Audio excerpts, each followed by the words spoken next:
One of the things as I reflected on the reading, and of course trying to also see if I could make a connection, it was very easy to me to make this connection between celebrating a memorial mass for someone who can't be at the funeral, but then as a Catholic recognizes that, and then today's gospel, which is the normal gospel of the day that's proclaimed around the world. And the thing that came to my mind is the experience of these men who brought this paralytic. They wanted to bring someone to Jesus to heal, and then can you imagine, I was trying to think of this scenario, if you do a little Ignatian spirituality, that you can kind of image it. So I was trying this morning to kind of think, what would that look like? And you could see these guys who probably must love this man that's on the mat because they want to go bring him to Jesus. So there has to be some idea that they would have said, we've got to get him to Jesus. We've got to get him to Jesus, right? And then they get there, because they've been carrying him on a mat, right? So it's not easy for either of them, or any of them that are there. They get there, there's too many people, right? So there's too many people in the building, around the building, even at the door it says. They can't get in. So you can imagine what they must have thought. What are we going to do? We can't get in. Maybe go by the back door. This is going on in my mind, in my imagination. Right? Go through the back door? No, the back door is full of whatever. We can't go through the window. We can't pass them through the window. There's too many people there. Let's go up on the roof. We'll take the roof apart. We'll drop them down in front of Jesus. So you have this sense that in this dialogue, because they want to get this man to Jesus because they know that Jesus can heal him. And they didn't just turn around and say, well, we can't get in, so let's go home, or maybe something might happen from a distance. That sense of perseverance. This is, we're going to keep going. We're going to keep going. And, and I think that the idea for me, whenever I have this, is like these guys who are carrying this paralytic is trying to take care of him, and trying to take care of getting him healed in some way.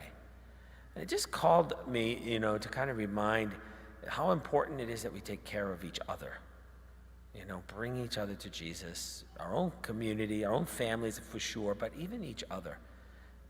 And so hopefully it's in the community is what becomes important, I think, for the Christian community, because we're all trying to get people to Christ, get us to Christ, And that a funeral is not a celebration of life.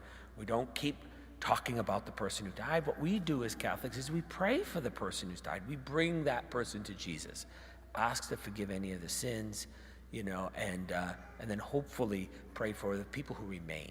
That's who we are as Catholics when someone passes away. That the community becomes important. Come together, take care of each other, tend to the pain that is happening this, or at least the loss. If someone's older, it's not this sense of change in one's life, And I think that as a parish, that's what we should be doing, taking care of each other. Sometimes we're not always perfect at that, because even myself, I'm not always perfect at that. I have to ask for forgiveness because, the world gets busy and we've got so many things that pull at us. But sometimes the goal, hopefully, is to be better at it. Stop and make sure people are okay, and that as we go through this life, just like these four guys who want some healing, and I'm sure you must want that for some of your own family members, right? That's why you come to Mass, I'm sure, for a lot of you, is taking them to Christ, especially if they're not going themselves, or they can't, for whatever reason, can't go themselves. So as we as a community, I think hopefully it's important and open to each other and forgive each other when life it doesn't work that way, and they're like, I'm hurting and no one's paying attention, or how come he didn't respond?